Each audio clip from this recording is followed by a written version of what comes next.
encore une fois, présence de sa conférence de presse de mouvement patriotique, la première pour cette année-là. Et aujourd'hui, là, vous regrettez faire commentaire de certains éléments d'actualité. Et la conférence de presse pour animer par moi, camarade Anan Avatar, qui est le président de la commission de l'éducation pour le parti, et aussi camarade Tanya. Et donc on passe tout de suite la parole au camarade Anan, qui peut faire certains commentaires sur ce qui va arriver dans le TSR aujourd'hui. Et puis le camarade Tanya, et ensuite je prends le relais pour conclure la conférence de presse. Donc je passe la parole tout de suite, si je te permets moi, mes deux camarades, d'abord, camarade Anan Avatar.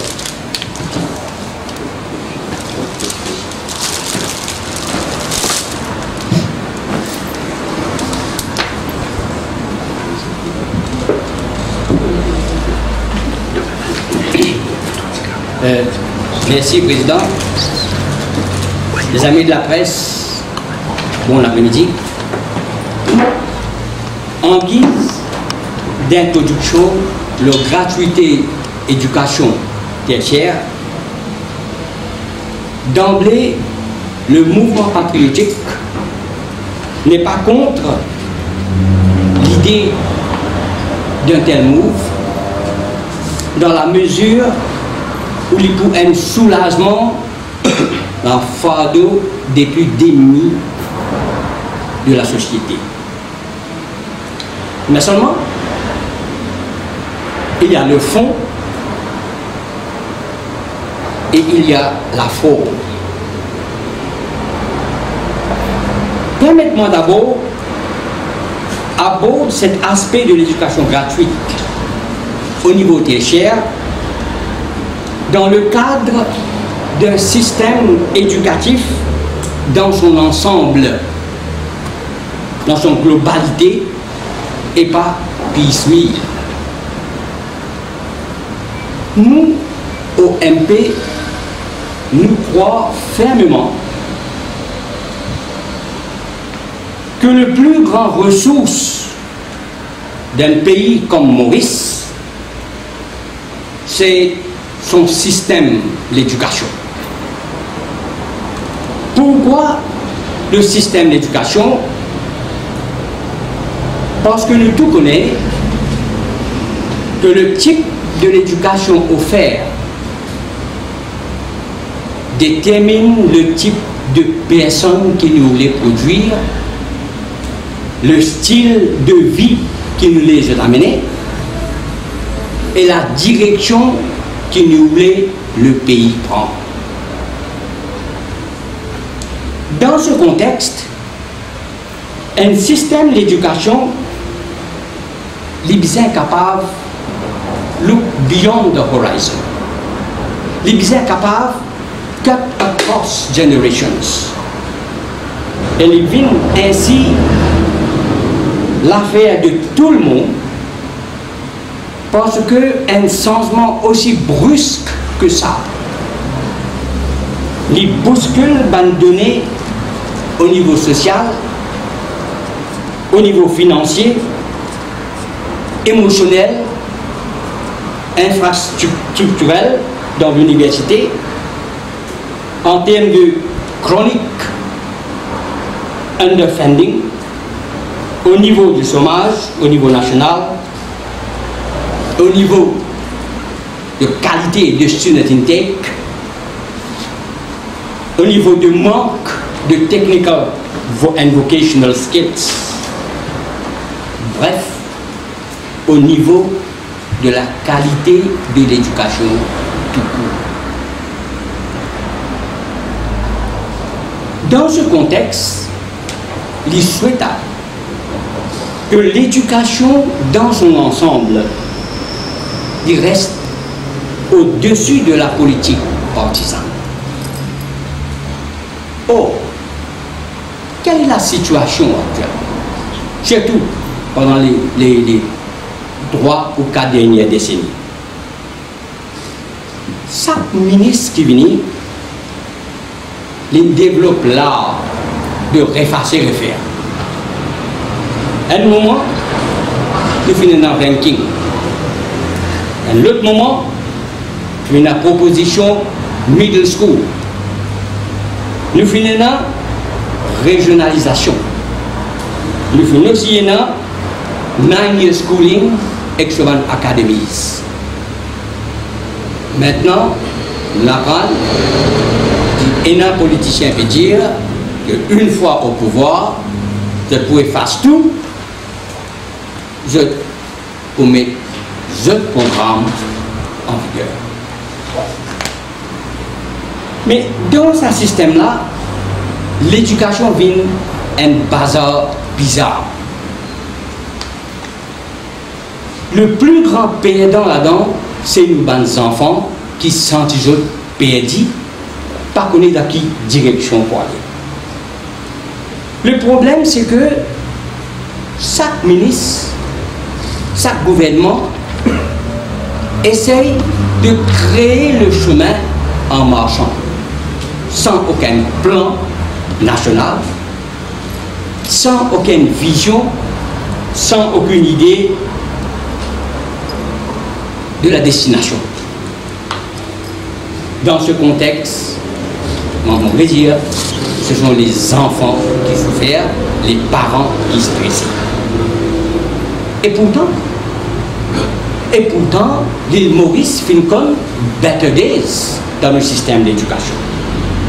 Nous finissons dans un système d'éducation qui finit prouve eux-mêmes, qui finit durer dans le temps. Pourquoi il finit durer dans le temps?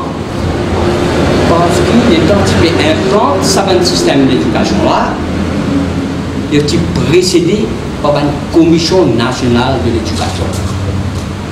À que tous stakeholders, parents, publics, étudiants, académiciens, politiciens de tout bord, incluant l'opposition, c'est-à-dire donnent leur input, leur sens concerné, leur partie prenante. Donc, quand ce programme-là vient en vigueur, il n'est pas un programme de une personne ou d'un parti politique ou d'un gouvernement. Il vient un système d'éducation pour l'île Maurice en entier. Ainsi, nous finissons dans le passé une commission globale de l'éducation, commission Richard de l'éducation, rapport Ramdeyard de l'éducation, et ainsi de suite. C'est pourquoi nous trouvons qu'un système comme un CPE fin durer over decades. Il fin faire sur le temps, il fin prouver. Mais malheureusement, au lieu qu'il nous vienne wiser, il devient plus égoïste, parce que chaque ministre les met sous-tente le sous-système d'éducation. Ce qui fait que le système d'éducation devient absolument, comment dire, une boule plasticine dans la main des enfants. Les enfants-là donnent n'importe quelle forme qu'il y a. Le système d'éducation aussi, il prend n'importe quelle forme qui le ministre ou le gouvernement en place. Donc nous, au MP, nous souhaitons que dans le futur, n'importe quel gouvernement deal avec un issue aussi crucial que l'éducation nationale, il prend en considération la vie de tout le monde. Parce que tout le monde a une contribution à faire pour l'éducation. Tout le monde est concerné. Parents, élèves, académiciens, politiciens, the general public. Et à partir de là, qu'il nous forge un système digne de ce nom. Merci. Merci, camarade Anan. Je passe la parole maintenant à camarade Tanel.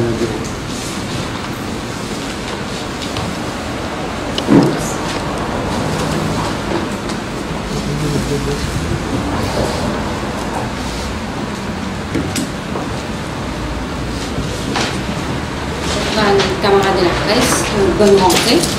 C'est une première conférence de presse de l'année, donc bonne rentrée.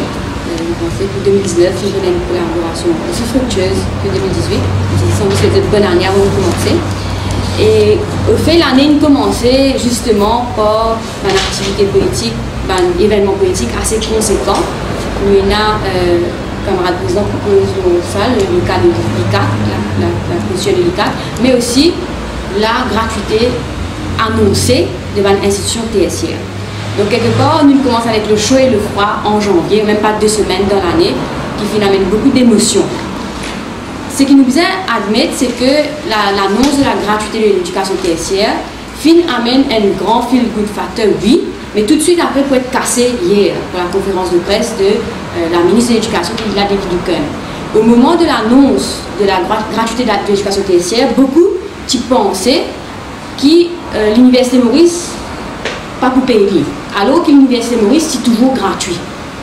La gratuité de l'éducation tertiaire finit un coût de publicité, un coût de communication qui ne réussit parce qu'il n'y a pas beaucoup d'opposition, bien qu'il une ose dénonce le fait que l'Université de Maurice a toujours été gratuite et qu'il y a un étudiant qui peut payer 10 fees générales comme la librairie, la facilité sportive, la facilité d'infrastructure.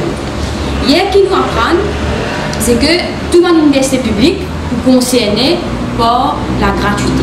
C'est-à-dire qu'il y a un coût, pas pour payant. C'est-à-dire que le gouvernement pour take over et pour payer un coût. Et nous découvrons qu'il y a un budget de 600 millions qui est disponible là pour investir dans le secteur tertiaire.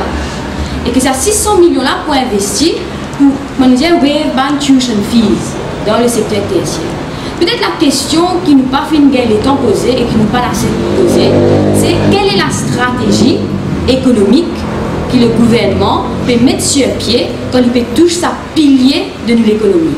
Nous sommes honnêtes. Depuis que l'Université Maurice est créée, c'est l'Université Maurice qui nous permet ce pays-là créer un professionnel, tenir ça l'économie là, parce qu'il fait une très bonne graduée de qualité pendant longtemps. Ensuite, avec le temps, l'Université Maurice c'est ce qu'on appelle un teaching institution. C'est-à-dire l'Université Maurice, son rôle pendant longtemps, c'était enseigner.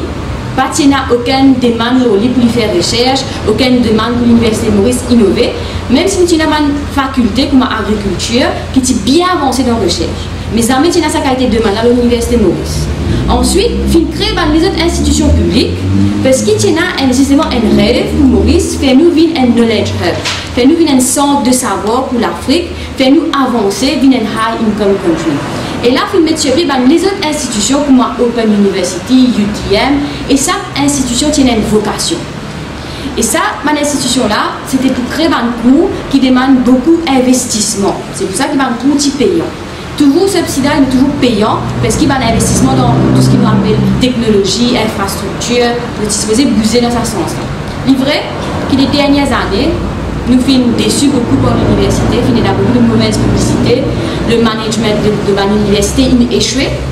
Nous avons tout un scandale éclaté, que ce soit l'Université de Maurice ou même l'UTM, qui vient de passer par un moment très difficile, mais il y a une institution comme Open University qui est profitable, qui peut réussir, qui est profitable. Ça veut dire que ce modèle de business qui peut morcer. À ce que le gouvernement vient annoncer, c'est que dorénavant, ça va à l'université-là, c'est le gouvernement qui peut payer les fees de enseignement. Mais la question qui nous pose, pourquoi et surtout, en ce moment précis, quand je peux faire lire, comment nous pouvons aller avec ça? Parce que quand nous réfléchissons, l'Université Maurice finit là un audit report de la Tertiary Education Commission qui pointe le doigt sur le fait que l'Université Maurice n'a pas qu'à réinventer, pas qu'à innover, pas qu'à assurer une éducation de qualité, qui soit qualité d'éducation est chutée pour manque d'investissement. Alors qu'il nous connaît que c'est le gouvernement qui subsidie l'Université Maurice. La question qui me a posée, est-ce que je peux tirer une leçon du management, du manque d'investissement pour lequel l'Université Maurice, qui est une université déjà gratuite pour un potentiel étudiant, et je peux appliquer le même modèle pour une institution qui est profitable pour Open University, qui pourrait arriver à cette institution-là. Parce que, moi, quand j'ai pour mon expérience, même l'Université Maurice, le gouvernement donne nous une grande tous les années. C'est-à-dire, il donne nous 135 millions à ces ou débrouiller. Et première conséquence, c'est qu'il y a beaucoup de cours que l'université est content de faire, mais pas qu'à faire. Parce que dans sa 135 millions là, il n'est pas capable d'innover, il n'est pas assez. L'université reste au déficit. Il appelle ça un run au déficit. C'est-à-dire toutes les années, il reste déficit, il n'est pas capable de faire aucun profit, il n'est pas capable d'avancer, il n'est pas capable de réinvestir dans l'université même. Il est dépendant le gouvernement, l'institution gouvernementale, justement pour avancer. Moi, je crois qu'au début du mandat du Premier ministre, sa vision, c'était de faire Maurice Ville une sorte d'excellence pour l'éducation tertiaire, beaucoup d'universités privées ouvertes. À cette gratuité, je comprends que c'est un souci, justement, d'amener une équité. La deuxième question, je veux connaître combien d'étudiants qui m'ont besoin de nous-mêmes, qui n'ont pas de moyen de payer sa General Fees de l'Université Maurice. Combien il y en a? Est-ce qu'il est suffisamment nombreux? Est-ce qu'il représente 17 000 étudiants? Ou est-ce qu'il représente 1000 étudiants? Est-ce qu'il peut mettre une bourse sur pied pour les étudiants qui sont nécessiteux et en même temps promouvoir l'investissement dans l'éducation tertiaire de la société, du public en même temps? C'est la deuxième question que nous sommes contents de poser. Troisièmement, l'université publique, surtout l'université Maurice, il permet ce qu'on appelle la mobilité sociale dans le pays. Il permet aux gens qui de tout background, aux gens modestes, envoyer aux enfants à l'université, gagner une éducation de qualité, une banque professionnelle. Hier, nous avons gagné une annonce qui general fees de l'université pour diminuer, ce qui est très bien, parce que beaucoup de parents ont des difficultés de payer sa general fees là, mais il n'est pas compensé par un subside du gouvernement. Ça veut dire qu'ils peuvent faire, ils peuvent diminuer le revenu de l'université, mais comment est-ce que l'université peut investir dans son infrastructure? Déjà, le rapport de l'audit, il pointe du doigt à l'université de Maurice, parce que son infrastructure pas à jour, parce qu'il manque d'investissement financier. Et même le rapport de l'audit peut dire que l'université de Maurice, si vous êtes comment on pense à commercialiser plus ce service pour gagner sa revenu là pour investir. Assez le ministre annonce nous qu'il y a une très bonne nouvelle, que ban fees peut diminuer pour presque 8 000 roupies, mais il n'a pas annonce un budget qui pourra aller pour compenser à 8 000 roupies là. Ce qui veut dire que l'université Maurice il fait une planification, un budget, puis coupe ce budget et pas peut compenser. Et c'est ça justement le malheur qui finit là pendant plusieurs années à l'université Maurice et il ne peut pas arrêter. Et ce qu'ils ont fait annoncer, c'est que cette mauvaise gestion-là, l'autonomie de l'université pour encore plus affecter parce qu'il touche les autres institutions publiques. Alors qu'il est vrai, bien assurer que l'argent pas une barrière pour les gens de toute couche sociale. Et il y a un système de bourse qui est bien élaboré. Moi-même, quand je suis lecteur à l'université, beaucoup d'étudiants me disent moi, je paye un moyen pour payer sa fille. Mais pas qu'il n'y a aucun système de bourse qui nous dit qu'à faire eux. Pas qu'il n'y a aucun emprunt à court terme qui nous dit qu'à faire eux pour se payer sa fille. Mais les autres, tu peux payer. Et c'est grâce à cet argent-là que l'université tu peux donner une facilité qui est encore acceptable. Même si le rapport de l'audit il pointe du doigt le fait que l'université paye un moyen pour investir. Donc la question qui nous impose, nous, il est vrai que jusqu'à là, le gouvernement est très sur la défensive, qui dit que ce n'est pas une mesure électorale. Mais nous ne pouvons pas comprendre qui sont politiques derrière ça. Et si c'est vraiment pour être des enfants au bas de l'échelle un accès, il y a un système de bourse qui existait déjà, enfin qui n'a pas existé déjà, on peut dire, qui se dit qu'à mettre en place.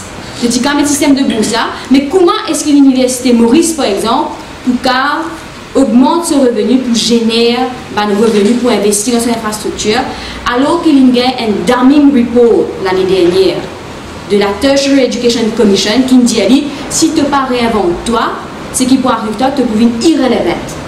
Alors que l'université Maurice c'est l'institution qui nous permet la mobilité sociale dans le pays. Ça veut dire peu importe qui nos parents étaient, ou ne réussir l'examen, ou rentre dans l'université, ou gagne une éducation qui est gratuite, au même niveau qu'il y a un parents aisés, professionnels. Et quand on travaille bien à l'université, où tu peux gagner un travail, où tu peux devenir professionnel, et où tu peux relever le niveau de la famille, le niveau financier.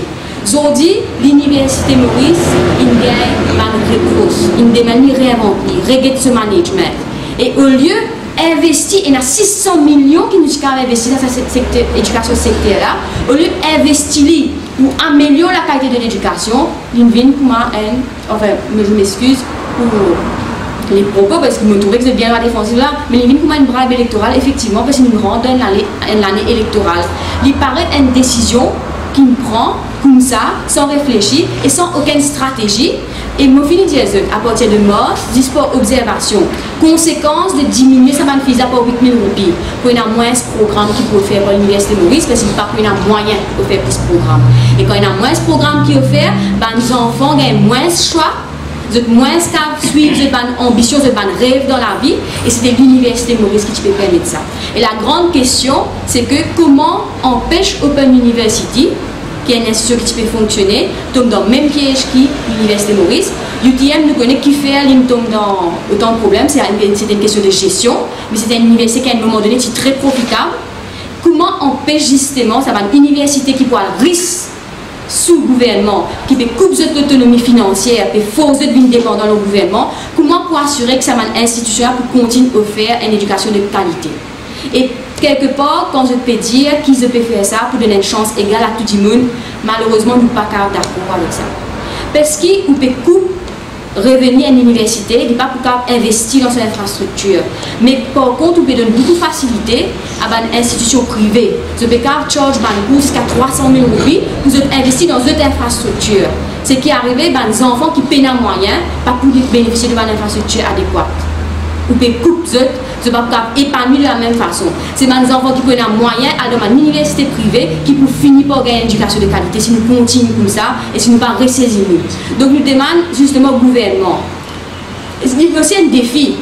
Centrer ces 600 millions là, comment est-ce qu'il peut faire qu'il demain, dans 5 ans, l'éducation tertiaire, il fait l'économie Maurice boost. Parce que c'est même un plus grand pilier dans nos sociétés, dans nos pays. Nous avons d'autres ressources, nous avons la main-d'œuvre, nous avons des ressources humaines. Et cette façon nous avons un high income country, c'est que nous avons un gradué de qualité. Et comment est-ce que cet investissement 600 millions de roupies là rentre dans un plan pour amener ça à un gradué de qualité? Et comment empêche justement, si nous avons une chance égale, empêche le fait qu'il y ait des enfants qui peinent à moyen retrouver dans une situation que de défavoriser parce que les parents qui ont moyen ont besoin d'une institution qui peut investir dans l'infrastructure. Donc c'était ça un peu le point. Malheureusement, ce qui nous vient dire, c'est que cette mesure-là, il amène des côtés. Un côté, nous avons envie de promouvoir une chance égale. Et de l'autre côté, nous arrivons à une stade que nous n'est plus ce pays qui est bizarre, tout le monde n'a pas moyen pour l'université. Il soulage ma famille, mais un dit il en veut ses enfants à l'université pour qu'ils soient enfants bien professionnels et gagnent un travail. Pas pour qu'ils soient enfants si à l'université. Avec le nombre de gradués chômeurs, 600 millions, qui peuvent aider, restructurer l'université là, réinvestir dans la qualité d'éducation. Mais nous pouvons apprendre que 600 millions pour augmenter les gradués chômeurs. Ça même temps. Et tout part, il m'a dit que nous avons un cancer ou donner d'ici, il y a un mauvais de nous d'ici pour y passer. Donc c'est ça un peu. Sur l'éducation. Merci, camarade Tania. Nous sommes contents, moi,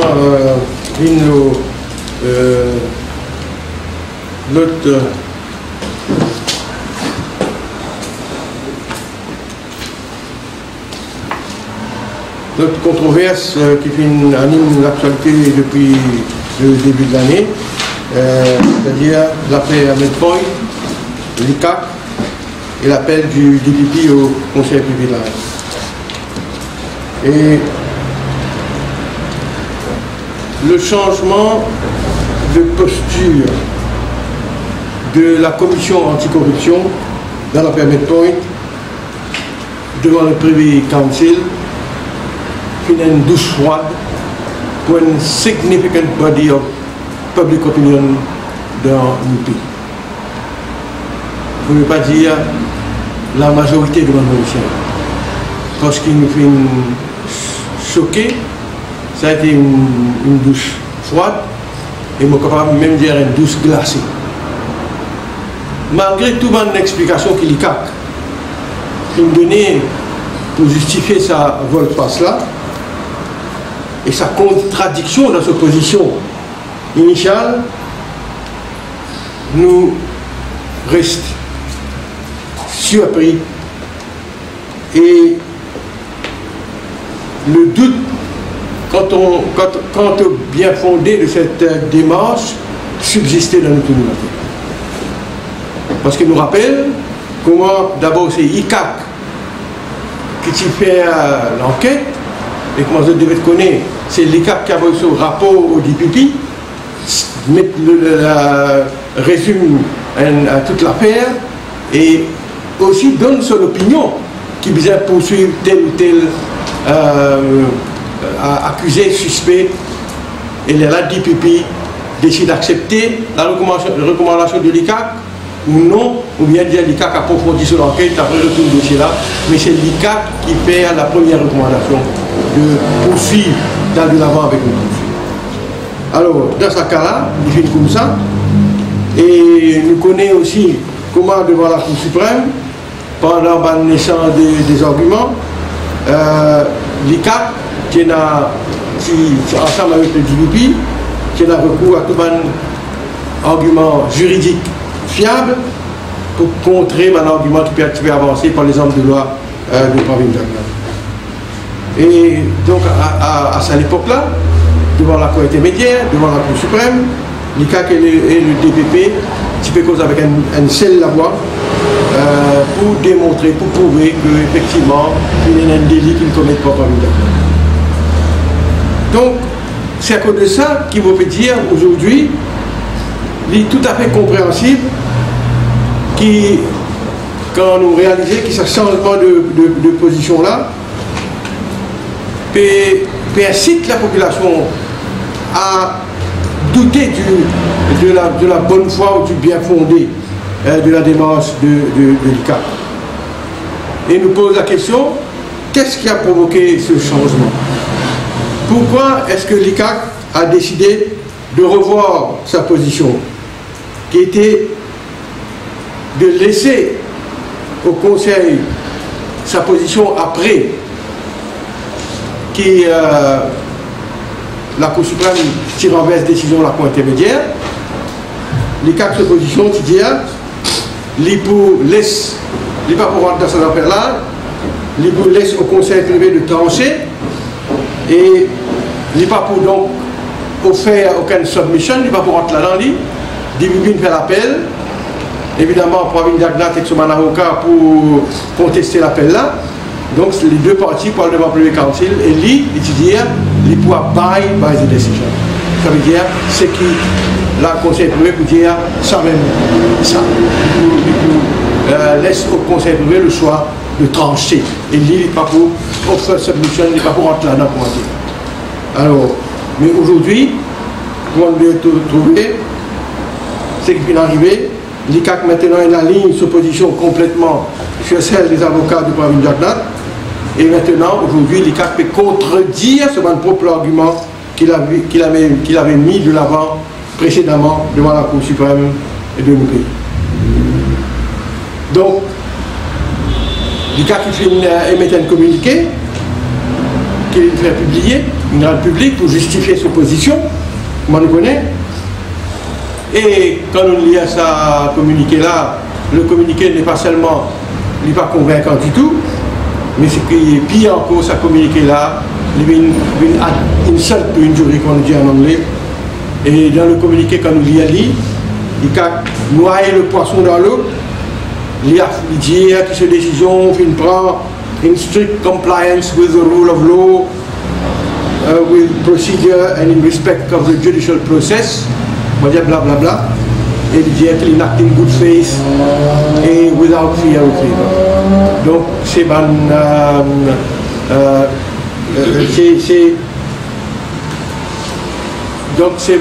phrase qui ne veut rien dire, et comme on dit, c'est noyer le poisson dans l'eau, c'est de la rhétorique.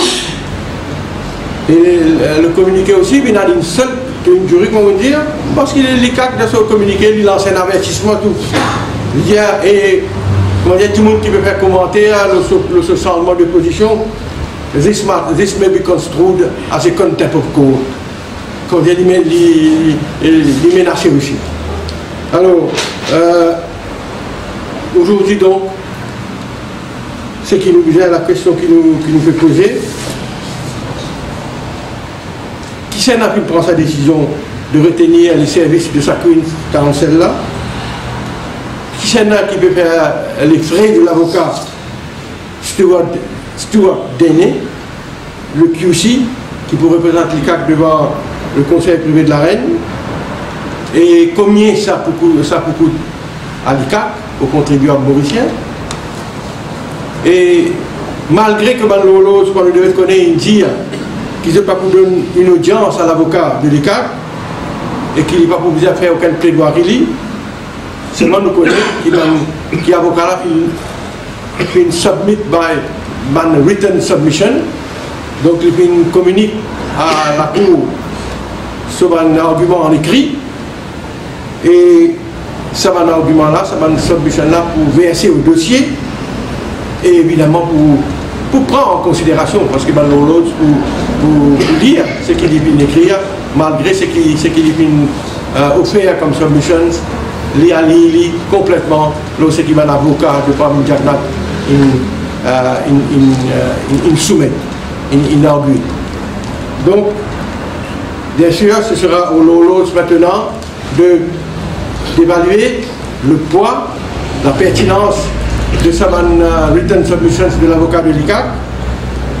Mais, quoi qu'il en soit, aujourd'hui, dans l'opinion publique, la perception aujourd'hui est claire qu'il y a une manipulation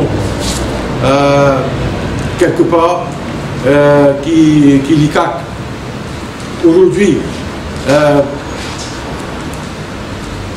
le doute subsister et pèse faux, qui fait une manipulation quelque part et qui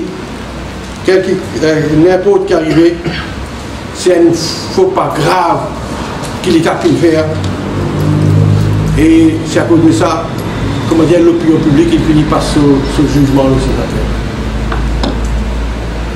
Donc après ce faux pas grave de l'ICAC, nous pensons, même s'il y a un jugement favorable en faveur de Pravin Jagnat, nous ne sommes pas capables d'empêcher la population de penser qu'il finit là une perversion de la justice.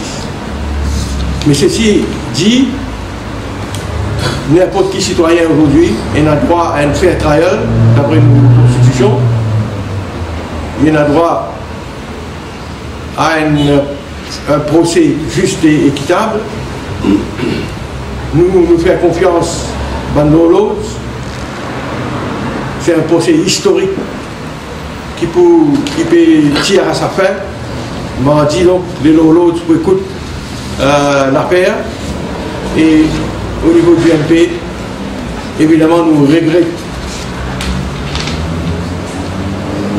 hautement sa démarche délicate là, mais ceci dit, nous faisons confiance à Banlolo, et pareil comme à tout le citoyen de l'île Maurice, nous poursuivons de près sa procès historique là, qui va aller donc mardi devant le conseil privé de la reine à nouveau. Ah, donc ce qui est le mouvement mathématique, ça veut dire sa démarche de l'ICAC vis-à-vis le case de Pravin Jagnat devant le public. Deuxième affaire que vous avez commenté aujourd'hui, et c'est peut-être l'avant-dernier point, ou l'avant-dernier point, vous avez quand le refus du bureau du Premier ministre d'accorder au pilote belge Patrick Hoffman la permission de contracter un mariage civil avec un Mauricien. Et on ne va pas citer le nom de sa Mauricienne là. Je me rappelle ça, dans sa lettre de refus là, le Premier ministre finit écrire ceci. As a non-citizen of Mauritius, la lettre était adressée évidemment au pilote étranger, M. Hoffman. Donc la lettre dit, as a non-citizen of Mauritius, you are trying to marry a citizen of Mauritius for the sole purpose to automatically acquire the status of resident. Donc, voilà la raison qui fait qu'une refuse M. Hoffman la permission de marier civilement. Parce que, du Premier ministre Ndiali, vous pouvez se marier juste pour gagner le droit d'un statut de résident dans le pays. Et quand nous regardons ce qui vient d'arriver dans sa saga-là, nous rappelle d'abord que Hoffman, le pilote, tient un permanent residence permit pour une période de 10 ans depuis 2016. En 2017, et à Mauritius Metlidéo, je te rappelle, suite à un litige industriel, et Mauritius Metlidéo, le bureau du Premier ministre retire ce permis de résidence et il entame un procès contre le bureau du Premier ministre. Maintenant, en décembre de l'année dernière, il commence sa démarche pour une autorisation de marier civilement avec la Mauricienne. Après qu'il s'accouple là, lie avec sa Mauricienne là, puis ils restent ensemble pendant 12 ans. Pas de mariage moyen, un mariage blanc, comment nous dire, ou bien un mariage juste pour rester dans Maurice. 12 ans, il reste avec sa partenaire. Alors, l'état civil n'a pas donné, n'a pas son aval pour le mariage civil parce que le Home Affairs Division du Premier ministre inobjecté. Alors le bureau Premier ministre, un département qui s'appelle Home Affairs Division là-dedans, il objecté à qui fait sa mariage civil là, et le Premier ministre donc n'a pas donné son aval pour le mariage civil. Bon, ça refuse d'accorder au pilote Hoffman un mariage civil à une Mauricienne avec qui il a vécu pendant 12 ans est une décision injuste et arbitraire de la part du bureau du Premier ministre. Les films être provoqués par sa litige industriel qui tient là. Je te rappelle qu'en octobre de l'année dernière, le pilote prend ce poste de travail, il prend le pilote sur avion qui est à destination d'Australie, c'était en octobre 2017. Il y a un problème de santé ce jour-là, il produit un certificat médical. Et donc, il y a un problème industriel, il y a un litige, et sa décision du Home Affairs Division là, il relève d'une sanction, d'une punition, et non pas une décision administrative que le Home Affairs Division doit. C'est une sanction, c'est une punition. Et Mobilisat Diazot qui livrait, qui Patrick Hoffman n'est pas le premier étranger, non-citizen, qui ne s'est marié avec un Mauricien et qui ne demande la permission. Très souvent, ça arrive dans Maurice, et très souvent, Home Affairs Division refuse le permis à un étranger d'épouser une Mauricienne, mais seulement, chaque cas dépend on the merits. C'est vrai, il y a un Mauricien qui divorce le premier coup, il y a un étranger, une moyenne Mauricienne qui divorce le premier coup, une moyenne deuxième coup, il redivorce, il y a un troisième Mauricien pour lui remarier, pour lui rester à Maurice, et chaque cas doit être jugé différemment, mais dans le cas qui nous concerne, on aurait dit ça étranger-là, sa pilote étranger-là, qui reste avec ce partenaire 12 ans. Et après ça, donc, il décide pour demander la permission pour marier civil quand il gagne son divorce avec son premier madame. Alors, le bureau du Premier ministre dit que c'était un moyen déguisé pour Hoffman gagner la nationalité. Et Maurice Diazot, quand nous connaissons que sa relation a fini depuis 12 ans.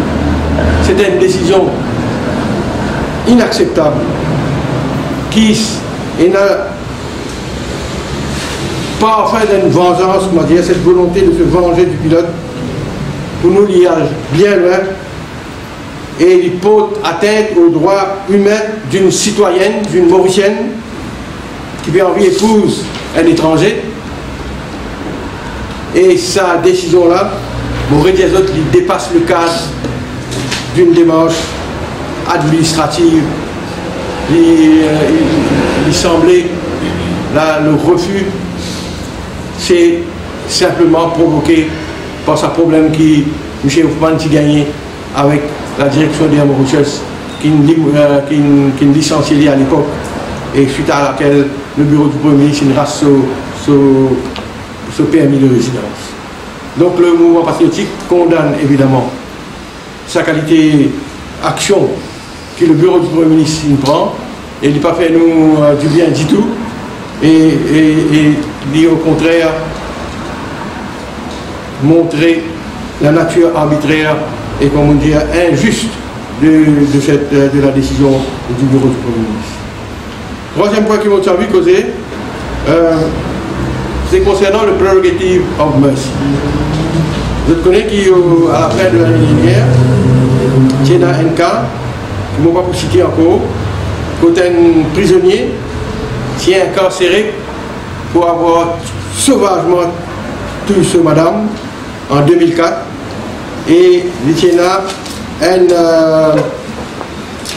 condamné pour pire une peine de 40 ans de prison.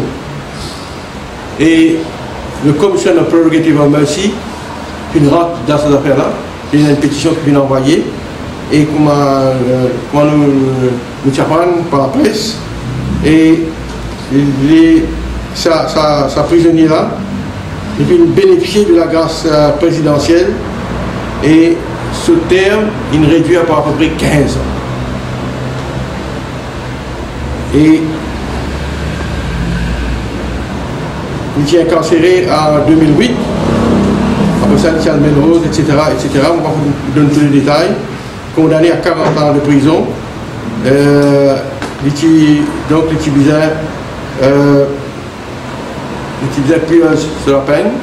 Les Tibizins gagnent rémission, mais seulement, ils gagnent maintenant, après la pétition qu'il écrit, et après qu'il a la commission prérogative du pouvoir de grâce, il prend connaissance de la pétition, finalement, il gagne 15 ans de remise de peine.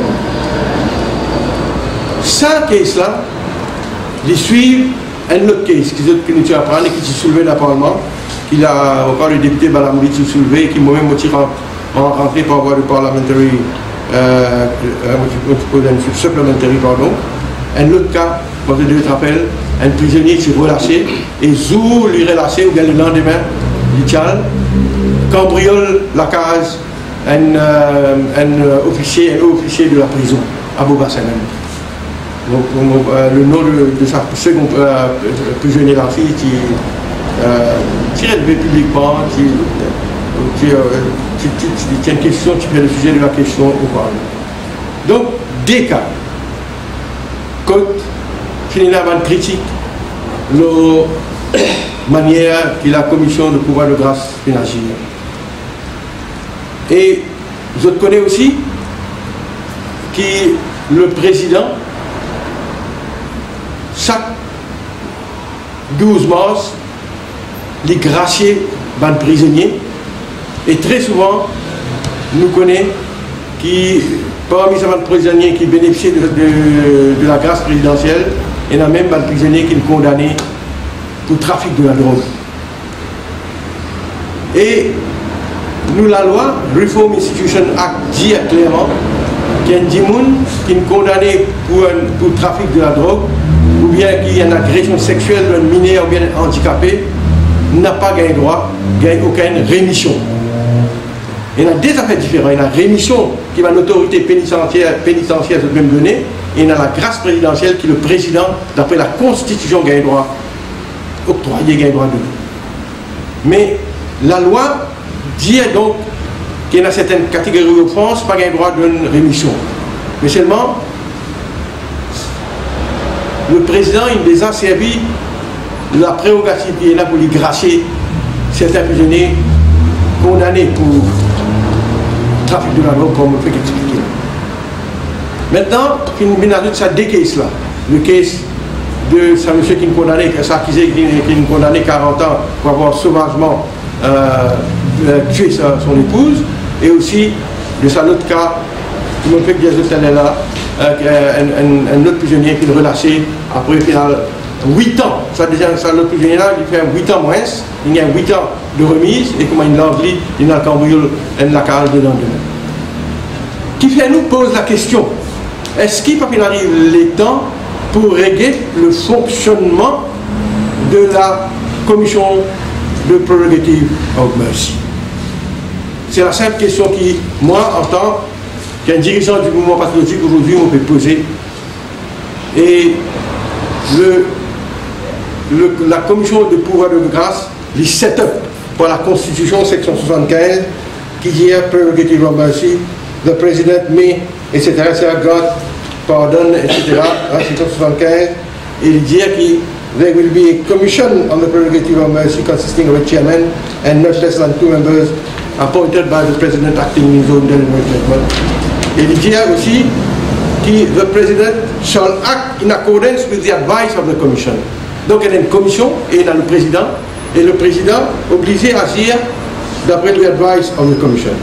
Mais il dit aussi, la Constitution dit que le président may request the Commission to reconsider any advice tendered by the Commission, mais seulement the President shall act in accordance with such advice as may be tendered by the Commission after such reconsideration. C'est-à-dire, le président il doit dire à la Commission, pas d'accord, que vous pouvez là tel Michel, comme on dit ça de là, mais c'est une reconsidère. Mais quand la Commission reconsidère, maintenir cette décision, le président peut le choix, il vient à bailler par les décisions de la Commission.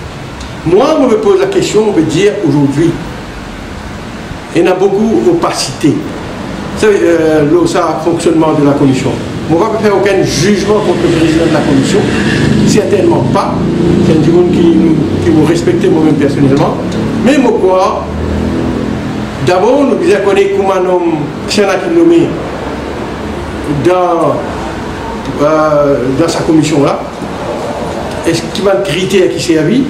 C'est à cause de ça qui m'a avec moi là, dans mon main, qui m'a trouvé, et la pays qui est la loi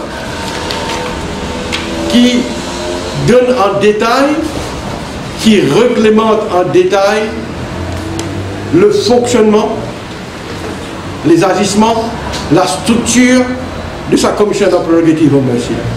Mais devant moi, la loi, passée en 2011, pas un pays du Commonwealth, Kenya, qui appelle the Power of Mercy Act, qui a 36 provisions dans sa loi.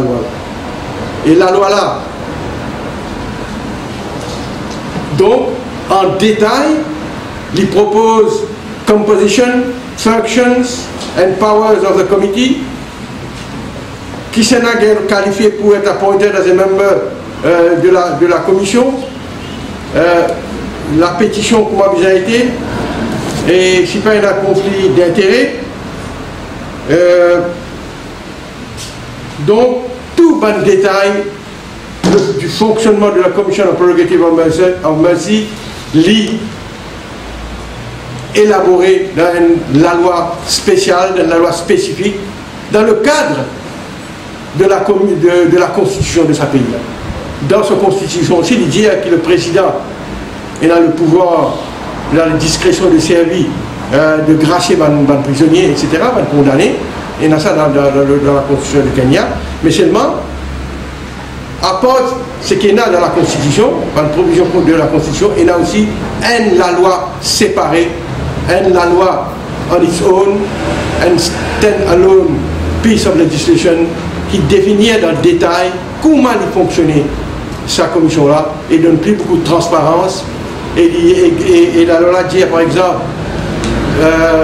quand on décide pour gracier quelqu'un, il y a une gazette, tout ça là, il y a rendre public, qui tel prisonnier, il gracier, il gagne la grâce présidentielle, etc. Donc on pourrait dire, en Kenya, il y a une loi qui s'appelle Power of Mercy Act, qui est passée en 2011, pas pour moins 7 ans de cela. Il ne pouvait pas me dire, ça la loi là, réglemente, établir, définir tous les paramètres du fonctionnement de la Commission of Prerogative of Mercy. Et finalement, je peux dire un mot bien pour la baisse du prix des camions. Je pense, moi encore une fois, le gouvernement me fait dominer avec Mme Valérie de sa pays. Sa augmentation qui nous bénéficie là n'a pas suffisant. Quand il fait la dernière augmentation, quand nous guettions à l'époque là, qui le prix CIF price de l'essence et diesel séparément, à l'époque, prix qui c'était, aujourd'hui, il baissait par 5 roupies à peu près. Un 5 roupies, un 4 roupies. Vous pouvez comprendre ce que je veux dire. Donc à l'époque, la dernière augmentation qui était là, l'essence c'est à peu près 20 roupies. Donc aujourd'hui, il y a 15 roupies. Pétrole, diesel c'est à peu près 21.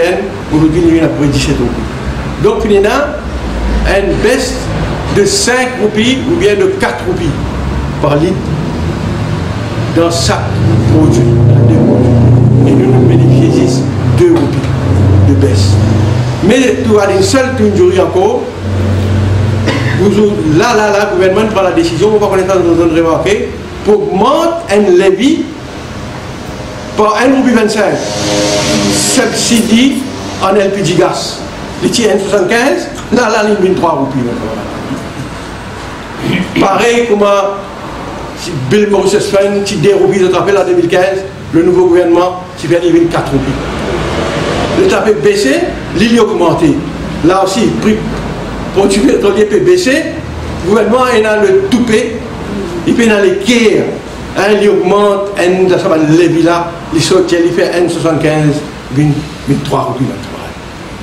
Mais seulement, malheureusement, nous avons une période de festivité, l'année, il faut que mon pensée, mon chien n'a pas réalisé ce qui vient d'arriver.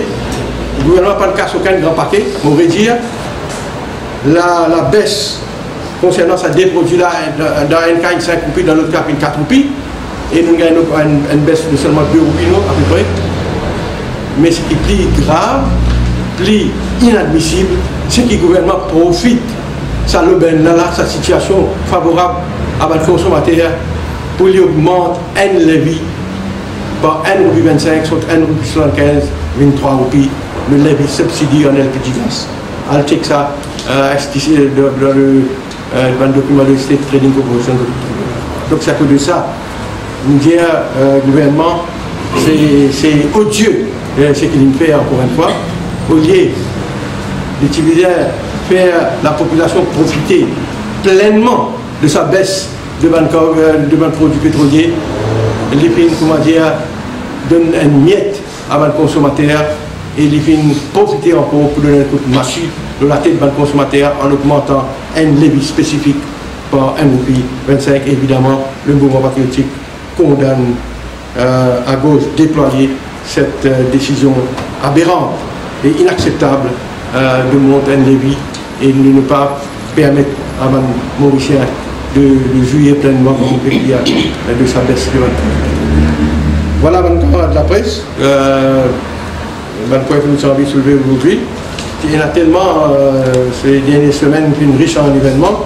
Et malheureusement, il y en a beaucoup d'autres appels que nous avons envie de poser. Nous n'avons pas envie de faire une plus longue conférence de presse que ça. On espère samedi prochain, au bout de la semaine, nous pourrons avoir l'occasion de révéler certains éléments d'actualité.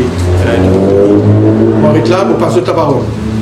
Est-ce que vous pensez que le gouvernement, en campagne électorale, il donne l'éducation, il donne une théorie que hier, comme l'essence, c'est un fil de facteur là? Évidemment, je pense que nous rentrons dans une période électorale, même pas préélectorale. Je pense que nous rentrons dans une campagne électorale. Évidemment, tout dépend de le procès de la semaine prochaine, mais le gouvernement peut mettre tout ça de ce côté. Je pense que régulièrement, là, tous les 15 jours, tous les mois, le gouvernement annonce une décision qui peut faire plaisir à la population, hein, qui peut la bouche douce, hein, si ce n'est que un effet d'annonce. Ou bien si, quand on examine une décision, bien dans sa profondeur. Là, nous connaissons même l'effet pareil, comment sa gratuité de l'éducation gratuite là, de l'éducation tertiaire là, mais seulement, nous rentrons dans l'électoral, nous voulons attendre qu'il régulièrement le gouvernement pour venir. Comment se conditionne l'opinion publique? C'est un peu le rôle de game, ça va couper un peu en bas des pieds de l'opposition. Qui se pourrait proposer? Bon, nous pouvons un peu dans l'opposition. Évidemment, vous pensez que tout le monde parti de l'opposition fait aujourd'hui réfléchir aussi à notre programme. Et en tant que lieu, vous pensez dans différents partis de l'opposition pour une annonce, pour une mesure qui saute. Vous pensez que vous soulagez la population mondiale, bien le pays, une fois, si c'est bon pouvoir. Et vous pensez ça encore bonnet pour que l'opposition pourra dévoiler ce 24. M. Awata, on dit que l'éducation reste au-dessus de la politique, mais depuis 1976, dans la politique, on dit que l'éducation est secondaire gratuite 1976, puis on a un transport, là, l'éducation fait toujours partie du monde politique. Ça. Tout mesure en ce qui concerne l'éducation, bon, essentiellement une mesure politique. Mais sans qualité extrême que le gouvernement finaliste ces temps dernier. Mais l'idée doit réfléchir, ce n'est pas l'intérêt de l'enfant, ce n'est pas l'intérêt du pays qui le prend en considération. C'est ça le drame. Tu n'as pas pensé que le secteur de knowledge, l'université Kindine Maurice, c'est justement pour former les Mauriciens, peut trouver qu'il y a une sorte de préférence. Donc je vois qu'on a sa quantité d'élèves là, par exemple, c'est le moment qu'on a le point 0, le point de non-retour. Est-ce qu'il non, est-ce qu'il est arrivé, il y a des toits à l'université, on commence à dire, je envisage quand même. Mais ce n'est pas forcément vrai, le raisonnement-là qui fait n'est pas applicable. Parce qu'il y a une université privée qui peut venir Maurice, de target le marché africain et l'élite qui n'a beaucoup casse à Maurice. Donc je peux offrir un nom prestigieux de l'extérieur. Donc au fait, par exemple, si vous avez une école politique qui vient, ils pensent l'Europe, la France, les autres pays. Et il est vrai que ce n'est pas le même public qui normalement à l'université Maurice. Et normalement, l'université Maurice offre un type de cours, l'UTM offre un type de cours, Open University offre un type de cours, et ça m'a université là, supposé offrir une autre qualité facilité aussi. Mais ce qui est arrivé face à un manque cohérent de politique d'éducation tertiaire du gouvernement, on peut trouver un overlapping entre les institutions publiques. C'est que vous tout social work dans 3 institutions, alors qu'il n'y a aucun moment cette évocation Open University ou même l'université de technologie à faire sa qualité pour là. Par exemple, l'université de technologie, c'est l'école qui a la cybercité, qui disait forme un gradué, un futur main-d'œuvre dans le domaine de la technologie, que ce soit en management, que ce soit en différents secteurs de sa industrie-là. C'est qu'il est arrivé avec le temps, tellement qu'il y a un manque de leadership dans ce secteur-là, qui nous retrouve dans la situation actuelle, et l'université privée, si je dis que l'université de Maurice peut venir gratuite, et pour affecter les autres marchés, c'est qu'ils sont très mal renseignés, ce n'est pas le même marché. Beaucoup de jeunes qui sont à l'université de Maurice, et il y a un très bon élément pour certains cours, parce que la qualité existe toujours pour certains cours, mais beaucoup de jeunes qui sont allés, c'est aussi un manque de moyens souvent. Un manque de moyens, parce que la perception est devenue telle à Maurice, que beaucoup de parents préfèrent économiser en voyant une université privée, même si ce cas gagne pour la plus bien que l'université. Ça, il y a un problème de perception qui peut arriver en ce moment. Et ce problème de perception ne reflète pas la réalité. Mais à force continue dans le chemin que le gouvernement peut prendre, il peut arriver. Il peut arriver une stage, quand si on vient une éducation de qualité, pour besoin de cette université privée là. Donc, il n'est pas vrai ce raisonnement-là. C'est plus le contraire. À force, tout est dans l'université publique, c'est dans l'université privée qui peut monter. Et il n'est jamais le contraire. Parce que l'université, c'est toujours gratuit, Maurice. Il n'est pas une première. Ok. Le ministre, pendant la semaine, finit réaffirme sa position contre la dépénalisation cannabis. Il y a une fois un débat, on a vu de la dernière. Le MPA, c'est là qu'il pensait de sa position. Vous savez, nous venons là la semaine prochaine. Au contraire, moi, mon rapport, la channel avec moi là, ça même temps là, moi je dis tellement que seul aucun ne peut réagir, on ne préfère pas réagir, mais aux questions, juste pour dire, nous n'avons pas d'accord avec la démarche du Premier ministre. C'est vrai qu'il annonce ce council qu'il a annoncé là. Et en même temps, nous pensons qu'il doit suite à une question aussi qu'il y a une réponse à cette position du cannabis. Mais nous, moi, Jean-Claude, Tania et tout le monde ici, très souvent, nous cause de sa situation-là. Mais je pense, moi, la moindre de la chose que le Premier ministre vient dire, il rappelle qu'il a une ligne dans son rapport, il dit, bizarre, initier un débat. Et ouais, une recherche sur toute la à Maurice, parce qu'aucune recherche pas fait à Maurice pour guetter d'abord nous qualité cannabis maintenant, etc. Et l'Amsaning dit bizarre initier un débat dans le pays sur cette question de oui ou non à la dépénalisation. Donc vous avez raison, nous à l'époque vous pouvez faire un forum quelque temps de cela. Un nouveau regard, c'était le titre, est-ce qu'il y a un nouveau regard le cannabis, nous provoque le débat, le débat est ce chemin tant mieux. Aujourd'hui donc la Msaning, il prend sa question là, il provoque un débat, Donc, vous pensez, c'est ça que le Premier ministre veut dire, et non pas les balayer d'un revers de la main. Non, on n'est pas d'accord avec légalisation ou dépénalisation. Non, c'est pas ça la question. Aujourd'hui, la question, c'est un débat honnête, sincère et profond de toute la question. Mais nous pourrons revenir le sujet la semaine prochaine. Merci, votre camarade. Si vous avez d'autres questions.